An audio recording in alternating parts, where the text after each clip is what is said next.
والصلاة والسلام على سيد المرسلين وخاتم النبيين محمد وعلى آله وصحبه أجمعين. أعوذ بالله من الشيطان الرجيم. بسم الله الرحمن الرحيم. هو الذي أرسل رسوله بالهدى ودين الحق ليظهره على الدين كله ولو كره المشركون. وقال الله تبارك وتعالى: إن الله وملائكته يصلون على النبي يا أيها الذين آمنوا صلوا عليه وسلموا تسليما. وقص الله للنبي صلى الله عليه وسلم درود شريف اللهم صل على محمد وعلى آل محمد كما صليت على إبراهيم وعلى آل إبراهيم إنك حميد مجيد. اللهم بارك على محمد وعلى آل محمد كما باركت على إبراهيم وعلى آل إبراهيم إنك حميد مجيد. اول علی علیم اعلیٰ عالم جو دھنی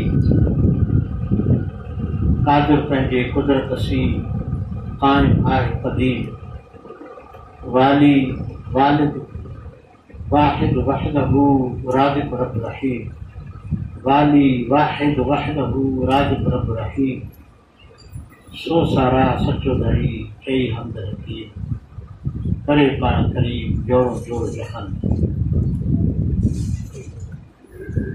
مجھا دینی ایمانی بھارو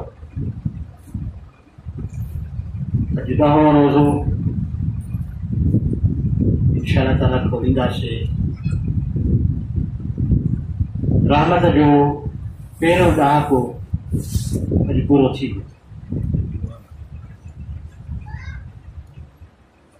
بخشش جو پیرو ڈاہ کو شروع تھی. اللہ تعالیٰ کا دعا ہے اللہ تعالیٰ سا سبنی جی مٿاں پنहिंजो रहम فرمائے ऐं असां सभिनी जी ऐं सॼी उम्मत मुहम्मदी सल्लल्लाहु अलैहि वसल्लम जी बख़्शिश फरमाए.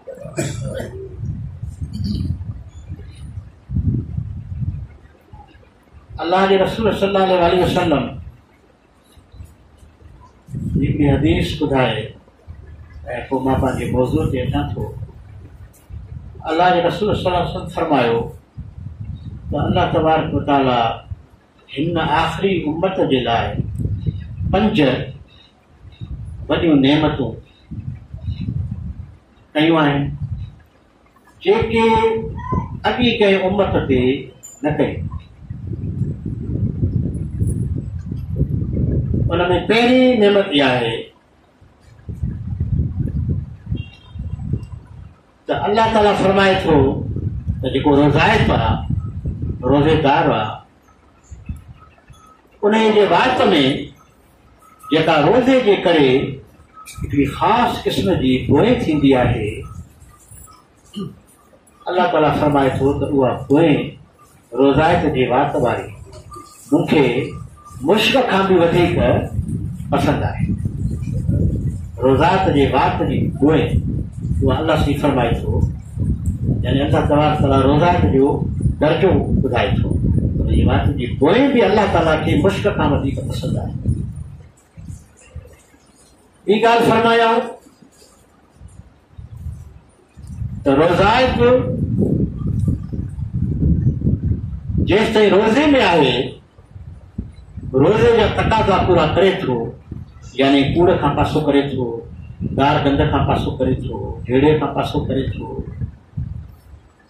खाइण पीअण खां त हूअं ई पासो कंदो आहे पर इन्हनि शयुनि खां बि पासो करे थो बिला ग़ीबत खां पासो करे थो त अल्लाह तबारक तआला जा मलाइका बि रोज़ाइत जे लाइ इस्तग़फ़ार था कनि.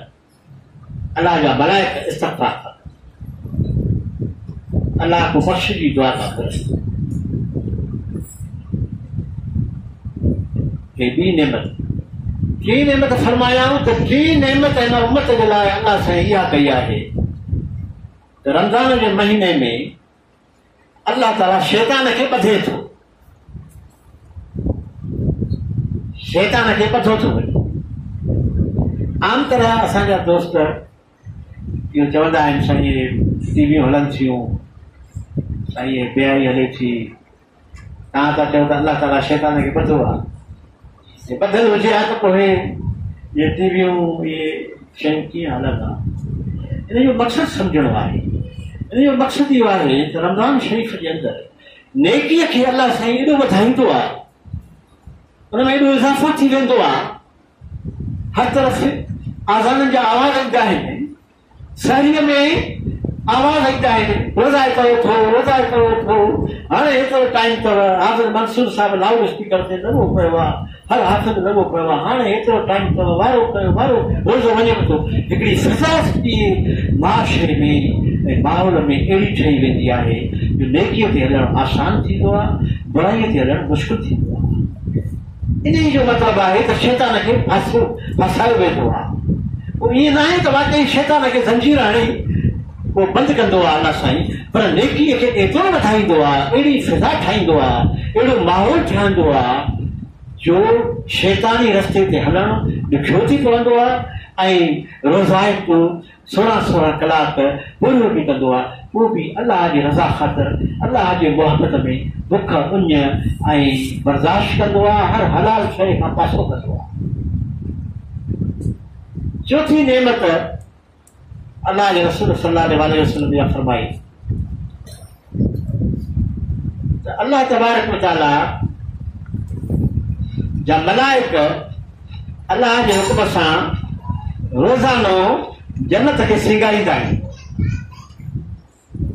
जन्नत खे सींगारींदा आहिनि पोइ अल्लाह ताला फरमाईंदो आहे रोज़ात जिन मुशक़त बर्दाश्त कई जिन ने उन बुख बर्दाश्त कई जिन तकलीफ़ बर्दाश्त कई मुंहिंजे रज़ा ख़ातिर सॼो ॾींहुं बुख उञ में रहिया हाणे हीअ जन्नत जेका सींगारी आहे हितां इहा मुंहिंजो रोज़ात जे लाइ आहे जंहिंजे लाइ ॿी हदीस में फरमाई त रैयान नाले दरवाज़ो आहे जन्नत जो जेको ख़ासि रोज़ायत लाइ अलाह साईं ठाहियो आहे रोज़ायत उन जे दरवाज़े मां ख़ासि दरवाज़े मां जन्नत में वेंदा जीअं शादीअ जे दावत ते वञूं त हिकिड़ो आम माण्हुनि जो दरवाज़ो हूंदो आहे हिकिड़ो वरी VIP जो दरवाज़ो हूंदो आहे हर जाइ ते चवंदा आहिनि VIP गेट आहे हितां साईं VIP वेंदा आम माण्हू न वेंदा VIP वेंदा त रोज़ायत अलाह तबारक ताला जो VIP आहे अल्लाह ताला जन्नत खे सींगारींदो आहे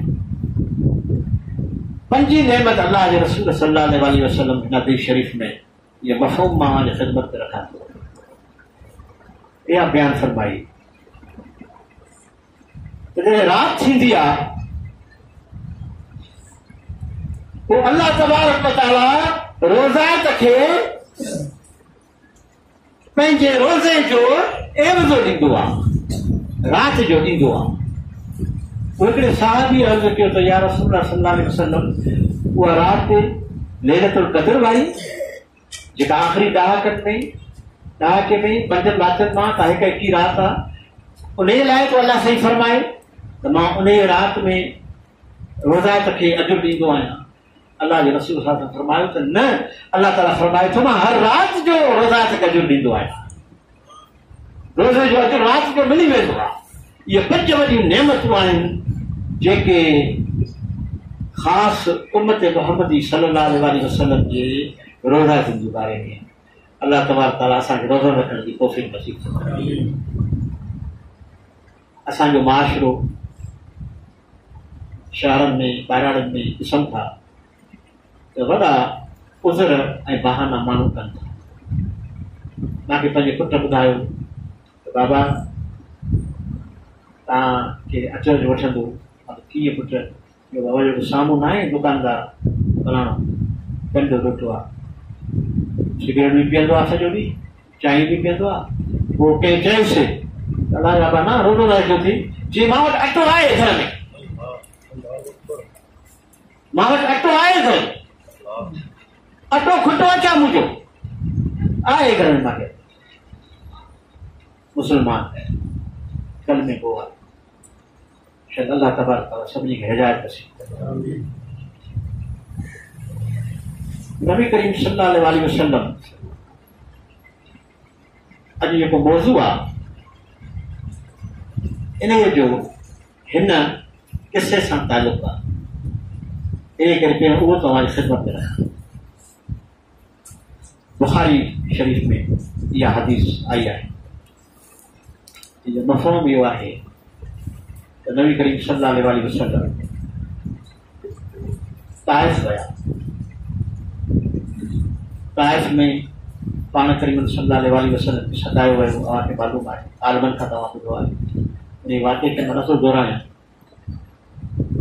انہیں میں پاण کریم صلی اللہ علیہ وسلم کے جسم کے پتھرن جا میہ وسیا جسم مبارک رت سے بھرجی ویو جتی رت میں گپجی وئی رت جمی وئی جتی میں پاण کریم صلی اللہ علیہ وسلم ماندا تھیا. رت وڑن جي ڪري انسان کمزور ٿيندو आहे اس کے باغ جي وڻ جي ڇاوين ۾ پاڻ کریم صلی اللہ علیہ وسلم ويهي رهيا. حضرت زید بن حارث رضی اللہ تعالیٰ عنہ سان گڏ هو. جان ڏسون ته جبرائيل آهي.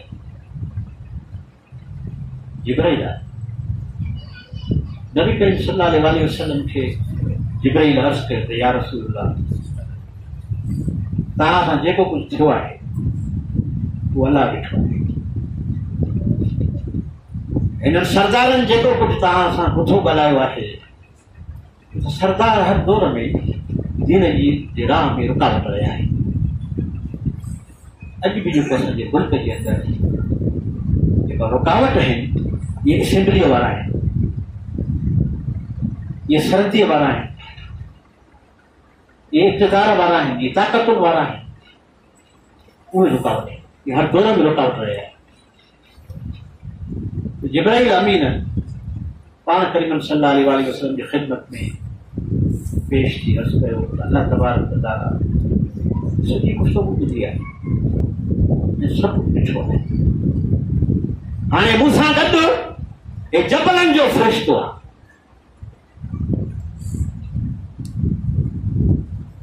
तव्हां जेको हुकुम कयो हिनखे अल्लाह ताला हिनखे मोकिलियो आहे त मुंहिंजो हबीब जीअं चवे थी कर तव्हां जीअं हुकुम कयो हे हाणे कंदो. जबलनि जो फ़रिश्तो अॻियां सुरी आयो. अल्लाह जे नबी सल्लल्लाहु अलैहि वसल्लम ते सलाम पढ़ी अर्ज़ की या रसूल अल्लाह सल्लल्लाहु अलैहि वसल्लम इहा ई ॻाल्हि हदीस जा लफ़्ज़ आहिनि. इहा ई ॻाल्हि जिब्राइल अमीन चई आहे इहा ई ॻाल्हि मूंखे अल्लाह हुकुम कयो आहे. हाणे अवां हुकुम कयो हे ताइफ़ वारा जिन तव्हां सां हेॾी ज़्यादती कई आहे इहे ॿिनि जबलनि जे विच में रहंदा आहिनि. ॿ जबल जे विच में रहंदा आहिनि. अवां इशारो ॾियो ॿिन्ही जबलनि खे मां ईअं मिलायां. जबलनि खे जो मिलाईंदुमि इनजो ज़रूरु ज़रूरु ख़तमु थी वेंदो. निश्चय नाबूद थी वेंदा. धरती जे ॻोल्हे तां ख़तमु थी वेंदा. अल्लाह जे रसूल उन मौक़े ते जुमिलो इरशाद फरमायो जंहिंजो तालुक़ सिंध सां आहे, मूंसां आहे, तव्हां सां. उन मौक़े ते अल्लाह जे रसूल फरमायो हे मूंखे नथा सम्झनि, हिननि मूंखे न सुञातो आहे. पोइ चए हे नथा सुञाणनि त मन हिननि जे पोयनि मां अहिड़ा उथनि जेके मुंहिंजे मथां कलमो पढ़नि. सभु सुभाणे हाणे इहो बनु सकीफ़ कबीलो इहे ताइफ़ वारा जेके हा इहे बनु सकीफ़ कबीलो ऐं मोहम्मद बिन कासिम गाज़ी मुजाहिद जंहिं सिंध में इस्लाम खे ग़ालिब कयो इहो उन बनी सकीफ़ कबीले खे. माना मां इहे चवंदो आहियां पंहिंजे दोस्तनि में त सिंध में इस्लाम इहो नबी करीम सल्लल्लाहु अलैहि वसल्लम जी ताइफ़ जी दुआ जो असर आहे. अल्लाह जे महबूब नबी असां लाइ दुआ कई हिननि माण्हुनि खे ख़तमु न कयो मथां हिननि मां कोई मिजाज पैदा थिए जेको दीन खे ग़ालिब करे. मुंहिंजा अज़ीज़ो भाउरो पहिरीं ॻाल्हि तव्हांजी ख़िदमत में इहा रखां त सिंध जेका हाणे असांजो सूबो आहे पाकिस्तान इस्लाम जे फतेह जे वक़्तु सिंध वॾी हुई. हेॾऊं गवादर ताईं सिंध हुई, हेॾऊं जेहलम ताईं मुल्तान खां मथे जेहलम एसि ताईं सिंध हुई, हेॾऊं कलात ताईं सिंध हुई. इहा सॼी सिंध हुई. लेकिन نوجوان بیٹھا آहिनि हिते उनजी दिलचस्पी आहे मौज़ूअ सां उन जे लाइ ख़ासि तो अर्ज़ु कयां त सिंधी एॾी वॾी उनजे गादीअ जो हंधु अरोड़ हुयो जेको रोड़ीअ जे भरिसां हाणे बि आहे अरोड़ फिटी वियो आहे की हाणे गांइ बाई कोन्हे आबादी कोन्हे। सिंध में बुद्ध मत जो राज हुयो ऐं हिंदू मत जो राज हुयो इस्लाम खां पहिरियों ऐं हिते इंतिहाई ज़ुल्म हुयो बदअमनी हुई नाइंसाफ़ी हुई ज़ुल्म जो राज हुयो। राजा ॾाहिर अवां बुज़ुर्गनि खे ॼाण हूंदी यकीनन नौजवाननि जे लाइ तो ख़ासि चवां हाणे फेसबुक ते राजा ॾाहिर जे बारे में बहस मुबाहिसो हले थो सोशल मीडिया जेके चवनि था हिकु नौजवान फेसबुक हलाईंदा आहिनि त राजा ॾाहिर जे बारे में मां ॿ टे तव्हांखे अर्ज़ु कयां तारीख़ जी त राजा ॾाहिर सिंधी न हो हे जेको मुंहिंजा सिंध जा दानिश्वर केतिरा ई बेदीन टाइप राजा ॾाहिर जी घर था खणनि चवनि था शहीद हो त राजा ॾाहिर सिंधी थो न हो राजा ॾाहिर कश्मीरी हो ऐं ब्राह्मण हो हुनजे पीउ चच सिंध जे अंदरि हिते जेके असुल सिंध जा हुकुमरान हुया राय साहसी घराणे जा साज़िश करे उन बादशाह जे ज़ाल सां ठही ऐं उन बादशाह खे मारायो उन सॼे ख़ानदान खे मारायो ज़ोरी इक़्तिदार ते कब्ज़ो करे वेही रहियो। चचू ब्राह्मण हो जंहिंजो पीउ ॾाहिर और पुटु ॾाहिर उहो ब्राह्मण हो कश्मीरी ब्राह्मण हो ऐं ब्राह्मण जेके हूंदा आहिनि उहे हिन हिंदू मत में उहे मज़हबी माण्हू हूंदा आहिनि अहिड़ो सियासत में या इक़्तिदार में न हूंदा आहिनि मज़हबी माण्हू हूंदा आहिनि। ब्राह्मण जो कम ई पंडित इबादत खां संभालणु हूंदो आहे। राजा ॾाहिर बि त सिंधी त न हो जे तव्हां राजा ॾाहिर जी भर्त था खणो भला असां मके मदीने वारे जी भर्त छो न खणूं। राजा ॾाहिर असांखे छा ॾिनो उहो त हिंदू हो उहो त वाणियो हो उहो त ॿुध हो उहो त अलाह जो बाग़ी हो उन त ज़ुल्म जो निज़ाम सिंध ते आंदो हो कोई इंसाफ़ जो निज़ाम त कोन हो। उन खां त लख दर्जा मोहम्मद बिन कासिम भलो जंहिं असांखे मदीने जो रस्तो वठायो इहो रस्तो भलो आयो न आहे मोहम्मद बिन कासिम असांजो मुहसिन आहे मोहम्मद बिन कासिम ग़ाज़ी आहे उन सिंध ते इस्लाम आंदो ठीकु आहे इहा ॻाल्हि बि अलॻि मौज़ू आहे इहा ॻाल्हि बि जुदा मौज़ू आहे त सिंध में इस्लाम जा निशान इन खां पहिरियों हुया। अगरि उमर साईं जे ज़माने में कुझु साहबा हिते आया आहिनि सिंध में ऐं हिकु रिवायत मुताबिक़ टे साहबा सिंध में किथे दफ़न बि आहिनि।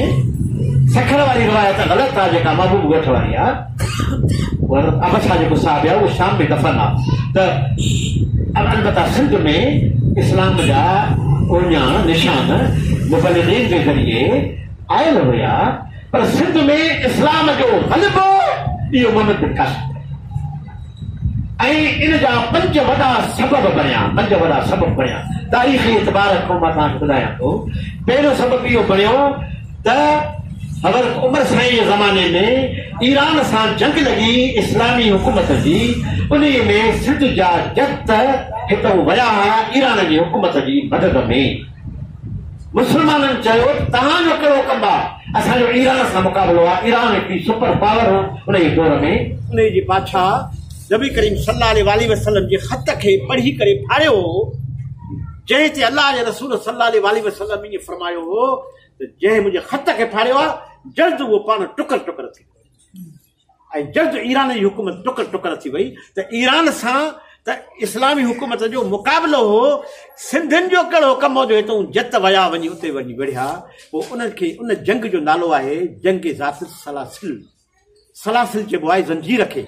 सिंधी जेके जत हुया उहे विढ़ंदा हुया पेरनि में ज़ंजीर ॿधी इहे कतारूं करे बीहंदा हुआ त जीअं भॼूं न जीअं को पसपाई अख़्तियार न करे पोइ ईअं विढ़ंदा हुआ इन्हनि जे ज़ंजीर ॿधण जे करे अरबनि जो ॾिठो त हे कहिड़ा माण्हू आहिनि जेके ज़ंजीर ॿधे बीठा आहिनि। पोइ उन्हनि चयो त हे सलासिल सलासिल ज़ात सलासिल, इन जंग जो नालो ई पइजी वियो ज़ात सलासिल। हज़रत उमर साईं जे ज़माने में 12 हिजरी में इहा जंग थी आहे। हज़रत उस्मान साईं जे ज़माने में 14 हिजरीअ में असुल मुक़ाबिलो थियो आहे ईराननि सां। लखनि जे तइदाद में फ़ौज ईराननि जी, रुस्तम जेको उन्हनि जो वॾो सरदार हो, उनजी अॻुवाणीअ में ऐं हज़रत ख़ालिद बिन वलीद सां उन्हनि जो टकर थियो आहे, मुक़ाबिलो थियो आहे। उन में राजा ॾाहर पंहिंजा हाथी मोकिलिया आहिनि, जेके सिंध जा हाथी, सिंधी जेके हुया उन दौर जा, उहे हाथियुनि ते चढ़ी विढ़ंदा हुआ। पोइ उहे हाथियुनि जो लश्कर हितां वियो आहे, जिन वञी मुस्लमाननि सां मुक़ाबिलो कयो आहे। पोइ मुस्लमान पहिरियों त इलाही उनखे नुक़सानु थियो, शहीद थिया, छो त हाथी जाॾे वञे पियो, हिननि जो घोड़ो टही पियो वञे। पोइ मुस्लमाननि चयो त हाणे तदबीर कयूं। पोइ हिननि तीरनि जे मथां गिंदरफ या अहिड़ी का शइ ॿारे ऐं जो हलाया, ऐं हाथियुनि खे जो तीर लॻा बाहि जा, त हाथी जो वठी भॻा त पंजनि खे ई पोयूं चीफा ॾींदा हलिया विया। ऐं मुस्लमाननि खे अलाह जी फतेह नसीब कई। लखनि जो लश्कर हुयो। 14 हिजरीअ में इहो जेको ॿियो मुक़ाबिलो थियो आहे, कादसिया जो जेके मुक़ाबिलो कनि था। कादसिया जी जंग में सिंध जे हिननि हिंदुनि हित हुजनि, मुस्लमाननि जे मुक़ाबले में ईरान जी मदद कई आहे। अहिड़े नमूने सां टियों वाक़ियो इहो थियो आहे त उन्हनि ॾींहंनि में इस्लामी हुकूमत सिंध जे पाड़े में पइजी वई हुई। सिंध जो पाड़ो हो मतरान, जेको तुर्बत आहे हाणे। गवादर ताईं इस्लामी हुकूमत पइजी वई हुई, इहो अलॻि मुल्क हुयो। पोइ मुस्लमाननि जो जेको गवर्नर हुयो, उन खे पंहिंजनि अरबनि जे हिकिड़े बाग़ी गिरोह क़तल कयो। मोहम्मद अलाफी उन बाग़ी गिरोह जो अॻुवाणो हुयो, उन्हनि क़तल कयो। पोइ ख़लीफ़े उदो जे वॾी लश्कर मोकिलियो त हे असांजे मुस्लमान गवर्नर खे क़तल कयो आहे। उहो मोहम्मद अलाफी जेको हुयो, उहो भॼी आयो सिंध में। अॻे राजा ॾाहिर वटि पनाह वरितई।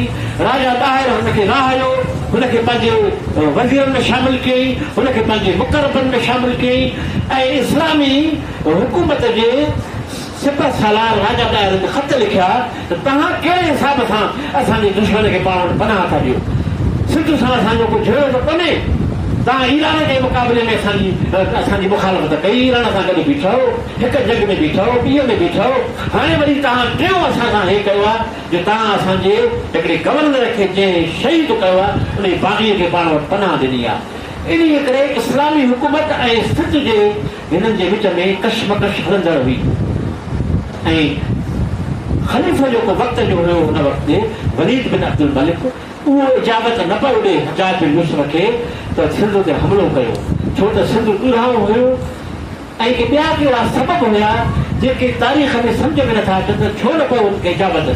हुनखे चइबो न बि सिंध सां खाओ नथा, बसि ठीकु आहे, छॾे ॾियो, ख़ुदि खे छॾे ॾियो। पर सिंध जा जेके हुकुमरान हुया, उहे तकबर जे अंदरि, बहलूली जे अंदरि, पंहिंजे उन मज़हब जे असबियत जे अंदरि इस्लामी हुकूमत सां ऊचाईंदा अचनि पिया। हाणे आख़िरी जेको वाक़ियो थियो आहे, जो मिसाल असांजा दोस्त ॾींदा आहिनि, ऐं उहो सही वाक़ियो आहे त हिकिड़ा यतीम ॿार हुया, हिकिड़ियूं ॿुढियूं औरतूं हुयूं। उन्हनि खे उन्हनि जा के वारिस हिते सेलून जेको श्रीलंका जो मुल्क आहे, उहो सामूंडी हिसाब सां असांजे वेझो आहे, उते को रहंदा हुया। पोइ उतां जे कंहिं हुकुमरान हिननि खे तोहफ़ा ॾिना त तव्हां मुस्लमाननि जे बादशाह ॾे खणी वञो। सामूंडी तूफ़ान लॻो। उहो ॿेड़ो जेको हुयो, उहो सिंध जे बंदरगाह देबुल जे हथ में अची वियो। देबुल किथे हुयो? देबुल कराची ऐं ठके जे विच ते का जाइ आहे जिते समुंडूं ऐं दरिया मिलंदा हुया। उते देबुल जो वॾो शहर हुयो। सिंध जो चवनि था त तरक़ी याफ़्ता शहर हुयो। उते वॾा मंदर हुया, वॾो माल थींदो, कारोबार थींदा, वॾो शाहूकार शहर हुयो। उन देबुल जे जॾहिं हद ते वेझो आया मुस्लमाननि जूं जो ॿेड़ो जॾहिं आयो त सिंध जे डाकुनि उन्हनि खे लुटियो, उन्हनि खे घुरियो, औरतुनि खे क़ैद कयूं ऐं ॿारनि खे गिरफ़्तार करे माल असबाब खणी ऐं हलिया विया। पोइ उन औरत जेका मज़लूम औरत हुई, उन चयो अगसनी या हज्जाज, अगसनी या हज्जाज, हज्जाज मदद में पहुच मुझे, मदद में पहुच मुझे।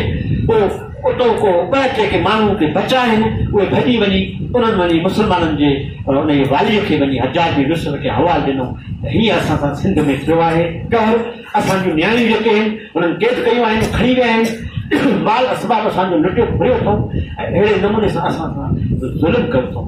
मुंहिंजा अज़ीज़ो सूरत निसा जे अंदरि 75 नंबर आयत करे तव्हां तिलावत कयो जंहिंमें अल्लाह तबारक तआला फरमाए थो त ए इंसानो ए मुस्लमानो तव्हांखे छा थियो आहे जो तव्हां उन्हनि मज़लूम औरतुनि उन्हनि मज़लूम ॿारनि उन्हनि मज़लूम इंसाननि जे मदद में नथा वठो जेके ॾाकारिनि था ऐं चवनि था त असां दॿाया विया आहियूं असां हिसाया विया आहियूं असां ते ज़ुल्म थी रहियो आहे किथे आहियो मुस्लमानो तव्हां छो नथा असांजी मदद में अचो।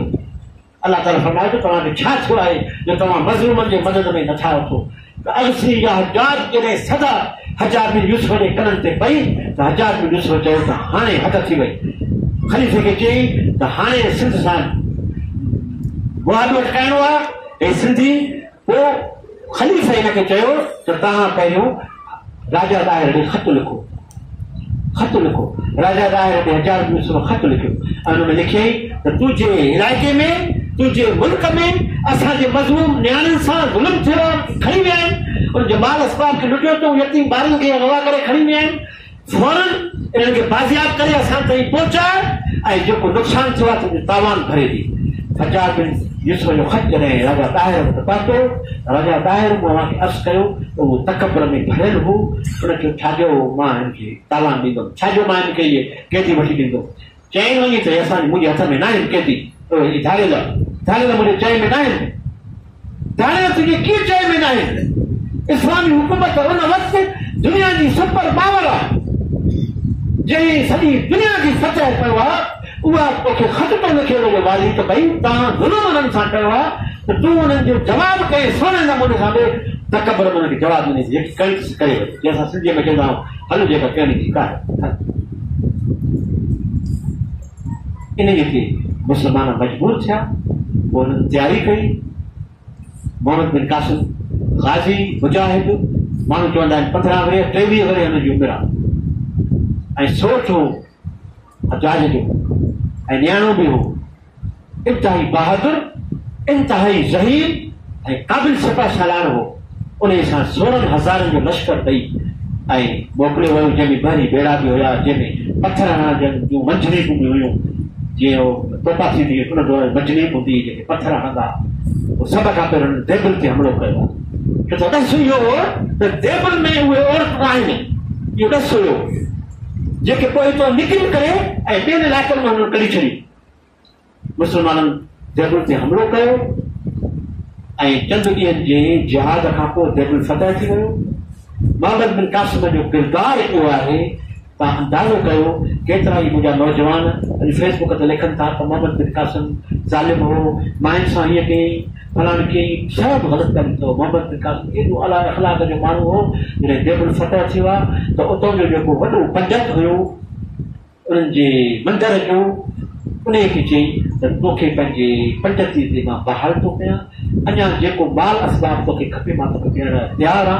उहो पंडित मोहम्मद बिन कासिम जे इख़लाक खे ॾिसी त हे उहो फातिह हो फातिह जॾहिं कंहिं क़ौम खे क़ुर चवे थो जॾहिं फातिह कंहिं क़ौम खे जॾहिं ग़ालिब पवंदा आहिनि त पोइ उहे ज़ुल्म जो बाज़ार गरम कंदा आहिनि। त मोहम्मद बिन कासिम मुस्लमान हो उहो फातिह न हो नबी करीम सल्लल्लाहु अलैहि वसल्लम जो सचो आशिक़ उम्मती हो उन चयो त न असां मुस्लमाननि जो इख़लाक़ न आहे जेका माई हथ घर में हूंदी उहा महफ़ूज़ आहे जेको गुड़ाड़ो घर में हूंदो महफ़ूज़ आहे जेको असां सां विढ़ंदो उन सां विढ़ंदासीं जेको न विढ़ंदो उन खां न खणंदासीं ऐलान कई उतां जे पंडित इख़लाक़ ॾिसी करे चयो त मां मुस्लमान थो थियां ऐं हुनजो नालो रखियो मौलाना इस्लामी उन देबल जे मंदर जे वॾे पंडित जो नालो मोहम्मद बिन कासिम रखियो मौलाना इस्लामी। रवादारीअ सां मोहम्मद बिन कासिम आयो पोइ सिंध जा शहर हुया उन खां पोइ नेरून कोट हुयो जेको हाणे हैदराबाद आहे उहो फतह कयईं उन खां पोइ सेविस्तान हुयो जेको सेवड़ आहे उहो फतह कयईं उते चना क़ौम रहंदी हुई जेके चना के पुरअमन हुया चना हाणे बि पुरअमन आहिनि असां वटि चना हाणे बि मां ॾिठा पुरअमन आहिनि त चना पुरअमन हुया उन्हनि जो ॾिठो त इस्लाम जो लश्कर फतह कंदो थो अचे हुननि चयो बाबा असां तव्हांजी दीन क़बूल था कयूं असां तव्हां न वठंदासीं। ऐं हिकदमि सभु समान थी वियो। सेविस्तान फतह कयो, नेरुल कोट फतह कयो। उन खां पोइ ब्रह्मण आबाद हुई जेका शहदादपुर जे भरिसां आहे, हाणे जो उनजा निशान आहिनि। उते वॾो जो भाउ रहंदो हो राजा ताहिर जो, उहो फतह कयो। ऐं 10 रमज़ान मुबारक ते अॼोके ॾींहं ते 94 हिजरीअ में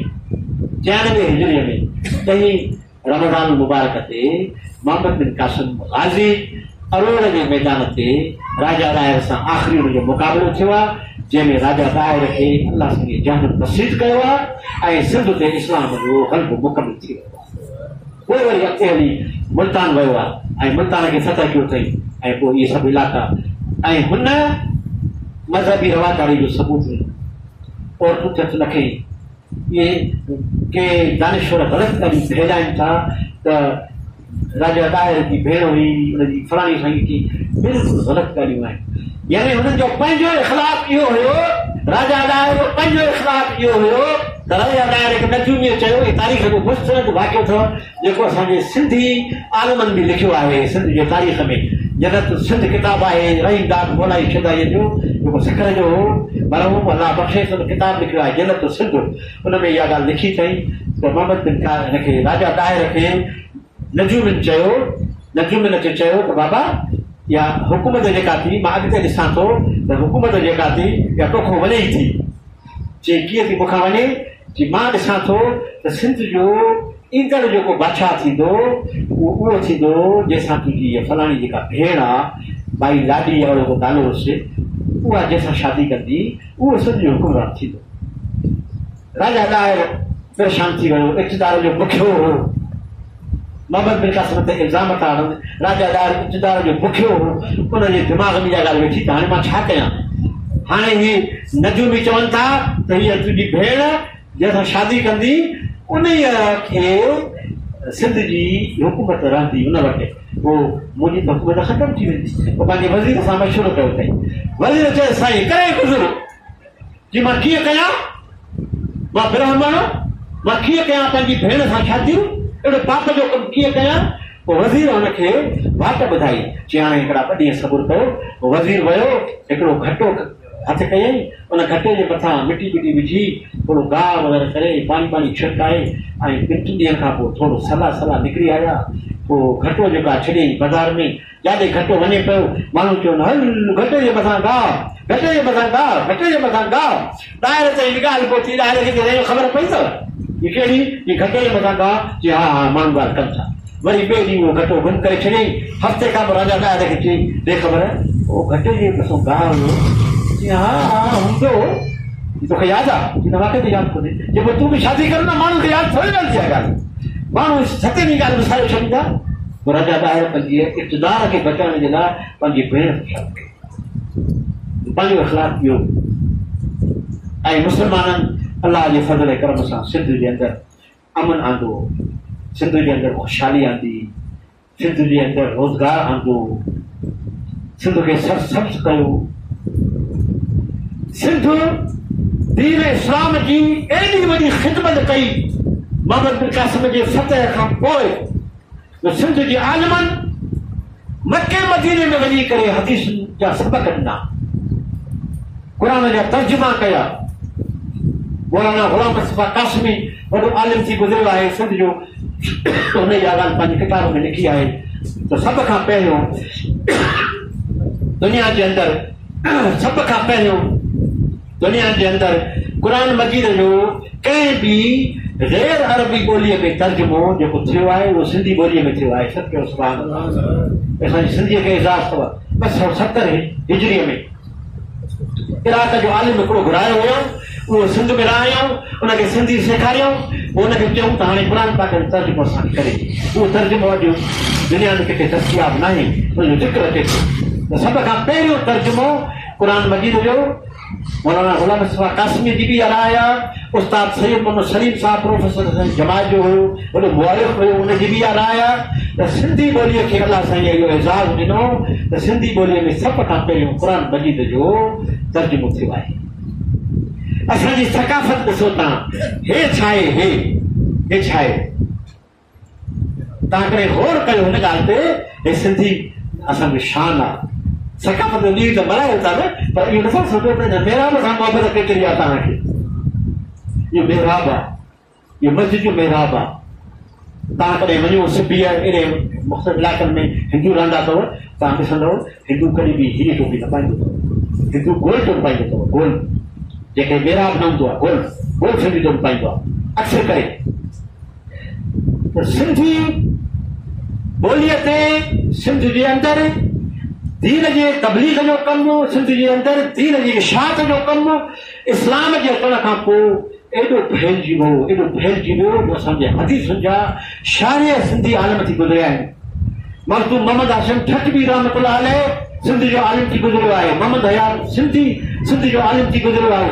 वॾी दीन जी हिननि ख़िदमत कई, हदीस जी, क़ुर जी। असांजे शिकारपुर जे अंदरि मौलाना मोहम्मद इस्माइल साहिब ऊदी शरीफ़ वारो जमायत इस्लामी जो रुकन थी गुज़रियो आहे, मरू मक़फूर मुंहिंजो उस्ताद हो, मूंखे इहा सआदत मिली कुझु ॾींहं हुन वटि अरबी पढ़ण जी। मौलाना मोहम्मद इस्माइल साहिब मरहूम हिकिड़ो अरबीअ में किताब लिखियो आहे जंहिंमें क़ुर मजीद जे सभिनी लफ़्ज़नि जी तशरीह आहे त हे लफ़्ज़ क़ुर मजीद में किथे आयो, कहिड़ी माना में आयो, कहिड़े मतिलब लाइ अलाह हिते आंदो ऐं छो आंदो, इन जो अॻु छा आहे, इन जो पोइ छा आहे। इन इल्म खे चइबो आहे मुफ़रदातुल क़ुरान। मुफ़रदातुल क़ुरान जे अंदरि हिकिड़ो वाहिद किताब आहे दुनिया जे अंदरि जेको राग़िब इस्फ़हानीअ जो आहे, ऐं ॿियो किताब हज़रत मौलाना मोहम्मद इस्माइल ऊदी शरीफ़ वारो असांजे शिकारपुर जो आलिम जमायत इस्लामी जो रुकन आहे, उन जो किताब आहे जेको इन मुफ़रदातुल क़ुरान ते लिखियलु आहे। ॿिनि जुल्दनि में किताब आहे। हिकिड़े जुल्द ते पंजाब यूनिवर्सिटीअ जे हिकिड़े प्रोफेसर PhD कई आहे, ॿिए जुल्द ते सैफुल्लाह भुट्टो उस्ताद मरहूम गुलाम सरवर साहिब जे पुट PhD कई आहे तुर्कीअ मां। इन किताब ते इन तफ़सील ते PhD कई आहे। ॿ PhD हिकिड़े किताब ते थियूं आहिनि। ऐं तुर्कनि जा आलिम चवनि था, सैफुल्लाह भुट्टे मां ॻाल्हि कई जॾहिं तुर्कीअ में हुयो, चई त तुर्क आलिम चवनि पिया त तव्हांजे सिंध में सिंधी आलिम इहो कीअं पैदा थियो आहे जंहिं एॾी फसीह अरबी लिखी आहे, जेका राग़िब इस्फ़हानी जेको असुल अरब आहे, मदीने पाक जो आहे, उन बि न लिखी सघी आहे। इहो सिंधी आलिम कीअं पैदा थियो आहे? इहो मोहम्मद बिन क़ासिम जी बरकत अथव। इहा मोहम्मद बिन क़ासिम जी बरकत अथव। असांखे निमाज़ मिली, असांखे रोज़ो मिलियो, असांखे हज मिलियो, असांखे ज़कात मिली, असांखे दीन मिलियो, असांखे मदीने तैयबा जी मोहबत मिली। शाइरी कहिड़ी बि ॿोलीअ जे अंदरि मयार लिखियो वेंदो आहे। शाइरी सिंधी शाइरी इमदादुल्लाह फलकोटे जा तव्हां मौलूद ॿुधो, ॿियनि जा ॿुधो त शल मदीने में मां मदीने में पढ़ां कादिर मुंहिंजी क़िस्मत करे, गुंबदे ख़िज़रा ॾिसां मुंहिंजो दिलि ठरे, मुंहिंजो मन ठरे। यानी सिंधी शाइर तमन्ना थो करे त मुंहिंजो मौत मदीने में थिए। इहा मदीने सां मोहबत आहे, इहा दीन सां मोहबत आहे। हीअ अल्लाह तबारक तआला जे नबी सल्लल्लाहु अलैहि वसल्लम जी दुआ जो असर आहे। मुंहिंजा भाउरो, अॼु उहा सिंध किथे आहे? सिंध बाबल इस्लाम आहे, जंहिं सिंध के इस्लाम सेखारियो। रूस जे रियासतुनि में इस्लाम वियो, सिंध मां वियो।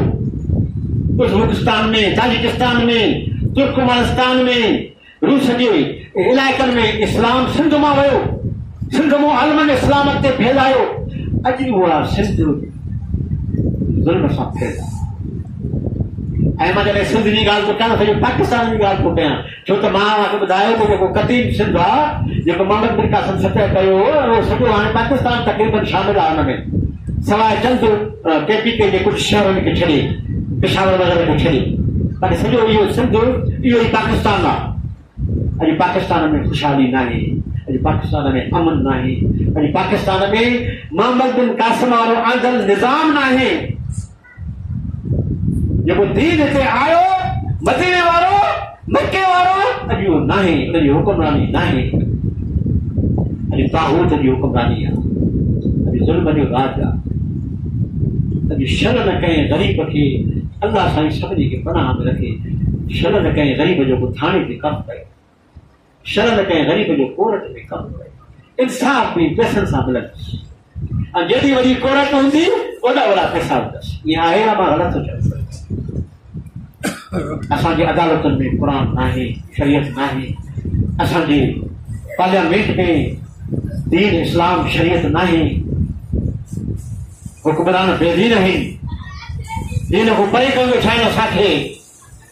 अॼु हक़ीक़त में वॾी ज़रूरत आहे त मोहम्मद बिन कासिम वारे आंदड़ दीन इस्लाम जेको नबी करीम सल्लल्लाहु अलैहि वसल्लम जो दीन आहे, जेको सचो आहे, जेको बरहक आहे, जंहिंमें अमन आहे, जंहिंमें ख़ुशहाली आहे, जंहिंमें इज़त आहे, जंहिंमें आबरू आहे, जंहिंमें तुंहिंजे मुंहिंजे हर मसइले जो हल आहे, उन खे हिन मुल्क जे अंदरि नाफ़िज़ कयो वञे. इहो जेको बाबुल इस्लाम जे दीन जो पैगाम आहे, नाफ़िज़ कयो वञे न कयो वञे. हथ खणो मथे सभई, अलाह जे नबी जी शरीयत घुरो था नी. सुभान अल्लाह. अल्लाह तबारक तआला शल असांखे पंहिंजे हयाती में पंहिंजे नबी करीम सल्लल्लाहु अलैहि वसल्लम जी शरीयत खे ॾेखारे. इन लाइ मुंहिंजा अज़ीज़ो जिदोजहद जी ज़रूरत आहे. मोहम्मद बिन कासिम काॾो हलियो? 7 महीना लॻी वियासीं पंहिंजे मुल्क मां निकितो न सफ़र में. 7 महीना लॻी वियासीं हिते पहुचण में. ऐं इहे अरब सॻोड़ा तव्हांखे हिकिड़ी हिकड़ी सुपड़ी थी विया.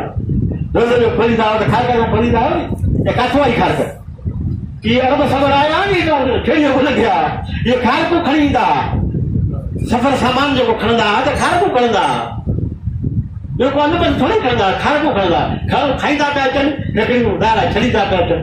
पोइ सॼो रंग लॻी विया. सिंध जेका आहे सॼी दुनिया में साईं टॉप ते बीठी आहे कारकुन जे वण वारो ते. तोखे खारक बि ॾेई विया, ख़ुशहाली बि ॾेई विया तोखे. अरबनि जे टन सां रहमत आई, अलाह जो दीन आयो, हितां जे माण्हुनि खे क़ुर मिलियो, नबी सल्लल्लाहु अलैहि वसल्लम जी मोहबत मिली. मुंहिंजा अज़ीज़ो, इन जे दीन वारे निज़ाम खे नाफ़िज़ करण जे लाइ अॼु वॾी जिदोजहद जी ज़रूरत आहे. जमात इस्लामी इन जे जिदोजहद में सभ खां अॻु में बीठी आहे. ऐं मां तव्हांखे अर्ज़ु कयां, सैयद अबुल अला मौदूदी रहमतुल्लाह अलैह मोकिलियो आहे 2 मिंटनि में मां पंहिंजी ॻाल्हि तव्हांजी ख़िदमत में रखां. अहम मौज़ू आहे. हर नौजवान मूंखां सुवाल करे थो. मौलाना सैयद अबुल अला मौदूदी रहमतुल्लाह अलैह पहिरें ॾींहुं इहा ॻाल्हि तय कई त मुस्लमान मुआशिरे में तबलीग सां, तलक़ीन सां, दावत सां, मोहबत सां, उल्फत सां, राबतनि सां, मेल जोल सां हर पुरअमन ज़रियो इस्तेमाल कंदासीं दीन जे ग़लबे जे. कोई भी पुरतशद्दुद ज़रियो इस्तेमाल न कंदासीं. पुरतशद्दुद ज़रियो वॾो ब्लाक करणु, ट्रैफिक जाम करणु, मुल्क खे बंदि करणु, हथियार खणणु, कानून नाफ़िज़ करण वारनि इदारनि खे मारणु, हमला करणु, इहो तरीक़ो असां इख्तियार न कंदासीं. इहो तरीक़ो असांजो दुश्मन चाहे थो त असां इख्तियार कयूं. मां नौजवाननि खे दरख़्वास्त कयां, थोरो सोचो, मुंहिंजे ॻाल्हियुनि ते सोचो. दुश्मन चाहे थो असां इहो रस्तो इख्तियार कयूं. इहो रस्तो इख्तियार करणु सवलो आहे, पर इन जो नतीजो तबाही आहे. ये मुसलमानों जो माशरो है. पाकिस्तान अल्लाह जी नेमत है. पाकिस्तान दुनिया के अंदर वाहिद इस्लामी मुल्क है जो एतमाम. पाकिस्तान वाहिद दुनिया जो मुल्क है मुसलमानों जो जेवट मजबूत फौज है. फौज भी जरूरी है. छा समझो फौज का घट अहम अच्छा, फौज भी जरूरी है. फौजों के सवाइ मुल्क जा दफ़ा न थींदा आहिनि. पब्लिक त कोन मिलंदी आहे, असुल फौज ॿारनि ते मिलंदी आहे. मजबूत फौज पाकिस्तान खे हासिल आहे. मजबूत क़ौम पाकिस्तान जी आहे. दीन जो दर्द रखंदड़ आशिक रसूल पाकिस्तान जी क़ौम आहे. पाकिस्तान खे अल्लाह साईं वॾी नेमतुनि सां नवाज़ियो आहे. पाकिस्तान अॼु दुश्मन जे नज़र में कंडो आहे. अमेरिका असांजो दुश्मन आहे, यहूदी असांजो दुश्मन आहे, हिंदुस्तान असांजो दुश्मन आहे. चीन नाहे, तुर्की नाहे. ये वॾी गहरी साज़िशूं आहिनि मुल्क खे कमज़ोर करण जे लाइ तयारु थी रहियूं आहिनि, जिन में किन नौजवाननि खे जज़्बात में अची करे ख़बर नथी पवे ऐं उहो पुरतशद्दुद रस्ते ते हलिया था वञनि. इहो रस्तो तबाही जो रस्तो आहे. मौलाना मौदूदी रहमतुल्लाह अलैह पहिरें ॾींहं खां इहा ॻाल्हि कई, जेको बि कमु कबो कानून जे अंदरि कबो, फसाद न आहे फैलाइणो. मुसलमाननि जे माशरे में हथियार खणण सां फसाद थींदो आहे। फसाद लाइ घुर्बल असांखे अमन घुर्बल आहे, असांखे सुकून घुर्बल आहे। पंहिंजे मक़सद जे लाइ आवाज़ उथारींदासीं, जिद्दोजहद कंदासीं, कोशिश कंदासीं। हे जेको ताज़ो वाक़ियो थियो लाहौर जो, इहो हुकूमत जी बेतदबीरी आहे, हुकूमत जी ना आत्मत अंदेशी आहे। असांजे अमीर जमात मोहतरम वाहिद असांजो दीनी जमायत जो सरबराह आहे, जेको ॿिए ॾींहुं उन्हनि जे दॾे ते वियो आहे, उन्हनि जे पुटनि वटि वियो आहे, ताज़ियत करणु वियो आहे। तारीख़ बेग वारनि जे माण्हुनि वटि वियो आहे, ताज़ियत करणु वियो आहे, उनजी दॾे ते वियो आहे। दॾे ते अमीर जमात प्रेस कॉन्फ्रेंस कई आहे ऐं उन में अमीर जमात हुकूमत खे कंडेम कयो आहे, निंदियो आहे। असां हिन अमल जी मज़म्मत कयूं था, पर इन ॻाल्हि जो ख़दशो आहे त हिन अमल जे आड़ में दुश्मन फ़ाइदो वठी वञे, जेको चाहे थो त पाकिस्तान कमज़ोर थिए, पाकिस्तान में ख़ानगी खाना जंगी थिए, पाकिस्तान में बहन थिए, पाकिस्तान में फिरके वाराना क़ौमी नस्ली इहे जहिड़ा थियनि, इनखे वधाइण इहा यहूदियुनि जी एजेंडा आहे। यहूदी फंडिंग कनि था, खरबे डॉलर इन ते ख़र्च कनि था, सोशल मीडिया इन ते मुतारिफ़ आहे, सभई पोस्टूं नौजवान रखनि था, नौजवाननि खे ख़बर ई नथी पवे असां छा था रखूं। इन में जमात इस्लामी जी क़यादत ते एतबार करणु खपे, उन ते भरोसो करणु खपे। उन्हनि जेको बयानु ॾिनो, उन्हनि जेका गाइड लाइन ॾिनी, उहा असांजे लाइ फाइनल आहे, उन ते असांखे हलणु खपे। हे हिन वक़्त जी तक़ाज़ा आहे। हे जेको दौर हली रहियो आहे, इन में इहे सम्झो त अल्हम्दुलिल्लाह अल्हम्दुलिल्लाह हिन मुल्क जे लाइ वॾा भला इम्कानात आहिनि। हीउ मुल्क दुनिया जी सुपर ताक़त बणिजी सघे थो।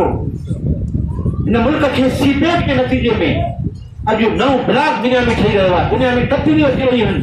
अॼु रूस ऐं चीन, अॼु तुर्की ऐं ईरान ऐं पाकिस्तान, इन जो हिकिड़ो ब्लॉक ठही रहियो आहे, जेको अमेरिका ज़वाल पज़ीर आहे, ज़वाल पज़ीर ताक़त आहे, हिकिड़ी गिरदड़ भित आहे, गिरती हुई दीवार को एक धक्का और दो वारी कैफियत आहे। त अॼु इहे यहूदी जेके आहिनि, इहे कंहिं तरीक़े सां पाकिस्तान खे कमज़ोर था कनि घुरनि, मुख़्तलिफ़ मज़हबी नारनि जे ज़रिए सां बि इहो कमु थी सघे थो, माण्हुनि खे मुश्तिल करे बि इहो कमु थी सघे थो।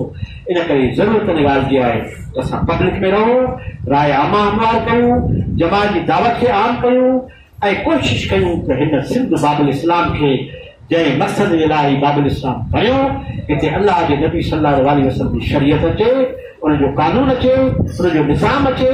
इन्हीअ में ई ख़ुशहाली आहे, इन्हीअ में ई रोज़गार आहे, इन्हीअ में ई अमन आहे, इन्हीअ में ई सुकून आहे, इन्हीअ में ई मुल्क दुनिया जे अंदरि तरक़ीअ जूं वॾियूं मंज़िलूं तय करे सघे थो। ऐं हीउ मुल्क इस्लाम जे नाले ते वरितो वियो आहे। इसराइल ऐं पाकिस्तान ॿ रियासतूं आहिनि जेके नज़रियाती रियासतूं आहिनि दुनिया में। पाकिस्तान यहूदियुनि जे नज़र में कंडो आहे, कंडो सम्झण जी कोशिशि कयो, उन खे इन कंडे खे हटाइण इहा यहूदियुनि जी एजेंडा आहे। इंशाअल्लाह अॻु बि दुश्मननि जूं साज़िशूं नाकाम थियूं आहिनि ऐं अॻिते बि इन जूं साज़िशूं नाकाम थींदियूं इंशाअल्लाह। छो त अल्लाह तबारक व तआला क़ुरान मजीद में फरमाए छॾियो आहे, वकलमतुल्लाह हियल उलिया, अल्लाह जो कलमो ग़ालिब थियणो आहे। अल्लाह ताला बशरत ॾेई छॾी आहे त तव्हां ई कामयाब थींदव जेकॾहिं तव्हां मोमिन आहियो। तव्हां जेकॾहिं मोमिन आहियो त तव्हां कामयाब थींदव। पंहिंजे ईमान जो फिक्र कयो, पंहिंजे किरदार गुफ़्तार जो फिक्र कयो, पंहिंजे इज्तिमाइयत जो फिक्र कयो, पंहिंजे हिन माहौल, पंहिंजे ॻोठ, पंहिंजे शहर जो फिक्र कयो ऐं हिन जे अंदरि दावत खे पखिड़ियो, हिन जे अंदरि दीन खे पखिड़ियो, क़ुरान जे नूर खे पखिड़ियो, क़ुरान जे पैगाम खे पखिड़ियो, पंहिंजे नियाणियुनि ते तवजो कयो, पंहिंजे ॿारनि ते तवजो कयो। हीउ तव्हांजो मुस्तक़बिल आहिनि। इन्हनि सां ई इंशाअल्लाह रोशनी थींदी ऐं अल्लाह जो निज़ाम इंशाअल्लाह ताला हिन सरज़मीन ते ग़ालिब थी रहंदो। अल्लाह जे रसूल फरमायो आहे त इस्लाम ग़ालिब थी रहंदो, पोइ चाहे तूं इज़त सां क़बूल करे या ज़िलत सां क़बूल करे, इस्लाम ग़ालिब थी रहंदो। इस्लाम खे ग़ालिब थियणो आहे, इस्लाम ग़ालिब थियण जे लाइ आयो आहे। वमा अलैना इल्लल बलाग़ मुबीन। भाउरो जीरो आस्तार खां पहिरियों जेको वक़्तु हूंदो आहे, अल्लाह जो नबी फरमायो दुआ जी क़बूलियत जो वक़्तु आहे। दुआ जी क़बूलियत जा वक़्त आहिनि। जेका बि दुआ आहे अल्लाह जे हुज़ूर में कबी यकीनन अल्लाह तौर पर क़बूल कंदो। सो हाणे दोस्त इफ़रादी दुआ भरो या इज्तिमाई दुआ भरो। टाइम ॾिसो केतिरो आहे। इफ़्तार लॻी वञे पोइ दुआ।